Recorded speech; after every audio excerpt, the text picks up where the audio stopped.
dastuurkan ku meel gaarka ahi wuxuu dhigayaa habraacyo qeexaya hanaanka loo marayo dib eegistiisa iyo dhamaystirkiisa in la bedelo 45 qodob iyo 97 faqradood la soo kordhiyo 19 qodob iyo 94 faqradood oo aan ku jirin dastuurkan ku meel gaarka ah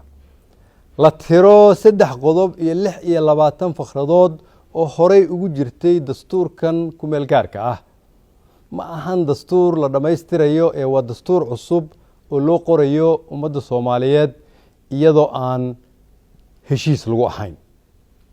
waxaa xusid mudan in madaxda dalku aanay xitaa ku dhaqmin habraacii ay sida sharci darrada ah u ansixiyeen way qorayaan dastuur cusub iyadoo uusan xitaa koorumka baarlamaanku dhamaystirnayn isticmaalayaanna habraacyo cusub oo aan la ansixin dastuurkana waafaqsanayn waxay ahayd inaan dadka iyo dalka wakhtiga laga lumin oo juhdigan aan miro dhalka ahayn loo weeciyo arrimaha mudnaanta u leh dib u eegista iyo dhamaystirka dastuurka ee u baahan heshiis siyaasadeed oo dhab ah sida hanaanka federaalinta maaliyadda dalka wadaagga khayraadka dabiiciga ah federaalinta garsoolka jinsiyadda Soomaaliga awood qaybsiga dowladda federaalka iyo dowlad goboleedyada u dhaxeeya maqaamka caasimadda iyo in la yagleelo golaha adeega garsoorka iyo maxkamadda dastuurka si ay dowladnimadeenu u saldhigato dowladnimada Soomaaliya waxaa maanta tabasho uga maqan Somaliland halkii ay shacabka Soomaaliyeed sugayeen in Somaliland laga qanciyo tabashooyinka ay qabaan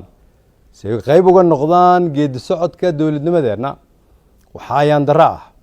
inay madaxda dalku ay maanta kala dhantaalayaan Soomaalidii ku wada joogtay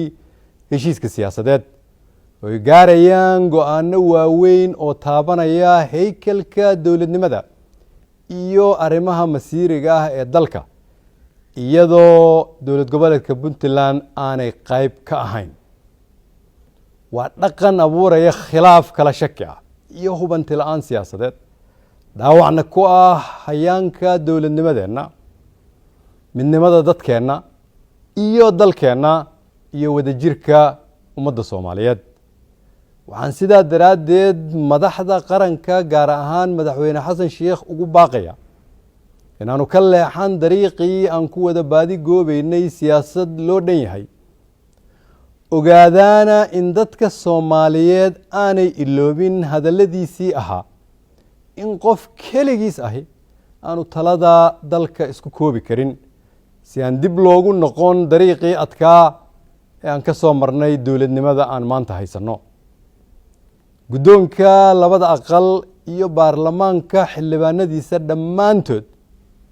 waxaa horyaalla mas-uuliyad culus oo ay indhaha ku hayaan shacabka Soomaaliyeed oo la il daran qaranjabka aan muddada dheer ku jirnay kasoo kabashada qaranjabkaas aan muddada dheer ku jirnayna waxay ku xiran tahay go'aanka aad idinku maanta ummadda Soomaaliyeed u qaadaan waxaan sidaa daraaddeed rajaynayaa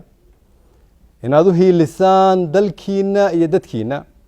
kana fogaataan go'aan kasta oo kala dhantaali kara midnimada iyo wadajirka ummadda Soomaaliyeed